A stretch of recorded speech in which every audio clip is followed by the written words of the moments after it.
और उसका सबसे सरल उपाय है कि आपके शरीर में कोलेस्ट्रॉल पूरा कम कर दीजिए। तो डायबिटीज के मरीजों को सबसे ज्यादा काम करने की जरूरत है इस विषय पर कि उनका कोलेस्ट्रॉल कम हो। तो खान पान ऐसा रखिए जिसमें कोलेस्ट्रॉल कम से कम होता चला जाए। अब आप ये पूछेंगे कि कैसे खाएं, क्या खाएं जिससे कोलेस्ट्रॉल कम हो जाए। तो मैंने आपको कल एक बात बताई थी कि कोलेस्ट्रॉल कम करना है तो कभी भी डालडा मत खाइए, क्योंकि ये डालडा सबसे ज्यादा कोलेस्ट्रॉल को बढ़ाता है। डालडा किसी भी नाम से मिले, वो गगन के नाम से मिल सकता है, वो बजरंगबली के नाम से मिल सकता है, हनुमान के नाम से मिल सकता है, रुचि के नाम से मिल सकता है, किसी भी नाम से मिल सकता है। डालडा आप समझते हैं वेजिटेबल ऑयल, वनस्पति घी, ये बिल्कुल मत खाइए क्योंकि इसी से कोलेस्ट्रॉल बढ़ता है, तो ये मत खाइए। दूसरी कौन सी चीज ना खाएं जिससे कोलेस्ट्रॉल बढ़ता है? दुनिया में दो ही चीजें हैं जिनसे सबसे ज्यादा कोलेस्ट्रॉल बढ़ता है। एक तो ये है वनस्पति घी, वो किसी भी नाम से मिले, और दूसरा है मांस, वो चाहे कोबड़ी का हो, मुर्गी का हो, चाहे मुर्गे का हो, बकरे का हो, बकरी का हो, भैंस का हो, भैंसे का हो, गाय का हो, किसी भी जानवर का मांस कोलेस्ट्रॉल बढ़ाता है। किसी भी जानवर का मांस कोलेस्ट्रॉल बढ़ाता है। इस बात को बहुत ध्यान से आप समझ लीजिए, सुन लीजिए। कोई भी जानवर दुनिया में मांस के रूप में अगर खाया जाए तो मनुष्य शरीर के कोलेस्ट्रॉल को सबसे ज्यादा बढ़ाता है। और दूसरा कोलेस्ट्रॉल को बढ़ाने वाला जो कारक है वो है डालडा, गगन, रुचि, सोया, ये वनस्पति घी जो अलग अलग नामों से लिखा है। तीसरी और एक आखिरी चीज है जो कोलेस्ट्रॉल को बढ़ाती है। तीसरी और आखिरी चीज वो क्या है? वो है आजकल मिलने वाले रिफाइंड तेल।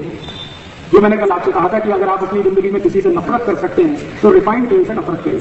वो डबल रिफाइंड हो या ट्रिपल रिफाइंड हो या सिंगल रिफाइंड हो, किसी भी नाम का रिफाइंड तेल मत खाइए, कोलेस्ट्रॉल नहीं बढ़ेगा। वनस्पति घी मत खाइए, कोलेस्ट्रॉल नहीं बढ़ेगा। मांसाहारी खाने को बिल्कुल छोड़ दीजिए, कोलेस्ट्रॉल बिल्कुल नहीं बढ़ेगा। अब हमको कुछ गलतफहमियां हो गई हैं और मैं मानता हूं कि वो गलतफहमियां आपको डॉक्टरों ने दी है।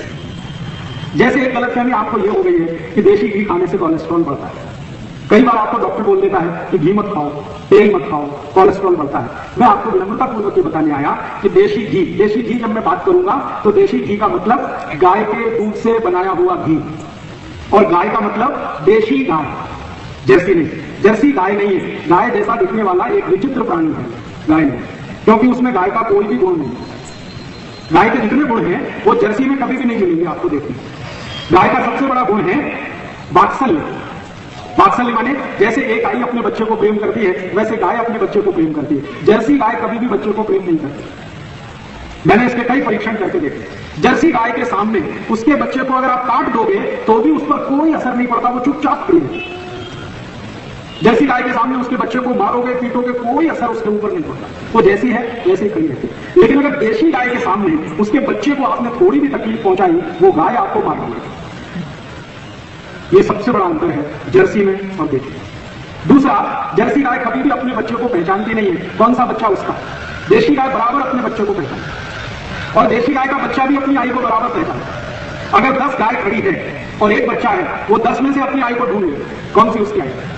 लेकिन जर्सी का बच्चा 2 अगर खड़ी है तो उसमें से आई को नहीं पहचान सकता कौन सी उसकी है। तो जर्सी में गाय का कोई भी गुण नहीं। देशी गाय पहाड़ पे आराम से चढ़ जाती है, जर्सी कभी भी नहीं चढ़ती, वहीं बैठ जाती है। जर्सी तो चलती भी नहीं है, या तो खड़ी होती है या तो बैठती है। और देशी गाय को आप भोजन कराओ तो उसका समय पक्का है, इतने से इतने समय ही खाना खाएगी। जर्सी को कभी भी खिलाओ, कभी भी खाएगी। रात को 2 बजे उठ के उसको खाना खिला दो तो खाती रहेगी, 2 बजे, 3 बजे, 4 बजे। उसको खाने पर कोई कंट्रोल नहीं है, इसीलिए वो बीमार भी ज्यादा पड़ती है। लेकिन देशी गाय का इतना पक्का नियम है, सूर्यास्त होने के बाद देशी गाय खाने को कभी भी मुंह नहीं लगाएगी। अगले दिन जब सूर्योदय होगा सभी खाना खाए। जर्सी को रात को 2 बजे खाने को डाल दो, वो खाती जाएगी, खाती जाएगी, खाती जाएगी। तो ये जो जर्सी है वो गाय नहीं है। जिन वैज्ञानिकों ने इस पर रिसर्च किया उनका ये कहना है कि ये डूकर जात की प्राणी है जर्सी, और डूकर के जीन में से इसको बनाया गया है। तो घी का मतलब ये नहीं है जर्सी गाय के दूध का, घी का मतलब है देशी गाय का दूध का। तो आजकल डॉक्टरों ने, खासकर एलोपैथी के डॉक्टरों ने एक बहुत बड़ा कंफ्यूजन सब लोगों के दिमाग में डाल दिया। वो ये घी मत खाओ नहीं तो हार्ट अटैक आ जाएगा, तेल मत खाओ नहीं तो हार्ट अटैक आ जाएगा। और मैं आपको आयुर्वेद की जानकारी दे रहा हूं कि जो अगर आपने देशी घी नहीं खाया और तेल नहीं खाया तो जरूर हार्ट अटैक आएगा। इस बात को आप ध्यान से सुन लीजिएगा।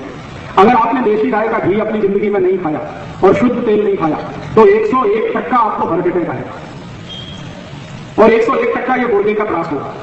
कमर दुखेगी, घुटने दुखेंगे, कंधा दुखेगा, और इससे भी ज्यादा खराब बीमारियां आएंगी। मूलव्याध हो जाएगा, बवासीर हो जाएगा, भगंदर हो जाएगा, कोष्ठबद्धता होगी, मलबद्धता होगी। जो देशी गाय का दूध नहीं खाया और शुद्ध तेल नहीं खाया तो लगभग आपको 23 बीमारियां होंगी, 23 रोग होंगे। इसलिए भोजन में देशी गाय का दूध और शुद्ध तेल ये जरूर खाइए। इससे किसी को न हार्ट अटैक आता है न किसी को डायबिटीज होती है। हार्ट अटैक किससे आता है वो समझ लीजिए। डालडा खाएंगे, रिफाइंड तेल खाएंगे, जरूर हार्ट अटैक आएगा। डालडा खाएंगे, रिफाइंड तेल खाएंगे, जरूर आपको डायबिटीज होगी। डालडा खाएंगे, रिफाइंड तेल खाएंगे, जरूर आपको अस्थमा होगा, ब्रोंकियल अस्थमा होगा। डालडा खाएंगे, रिफाइंड तेल खाएंगे, सब तरह की एलर्जी आपके शरीर में आएगी। तो ये तकलीफ जो है वो डालडा से है, रिफाइंड ऑयल से है। देशी घी से कोई तकलीफ कभी किसी को नहीं हुई। हाँ, भैंस का भी नहीं। भैंस और जर्सी एक ही है।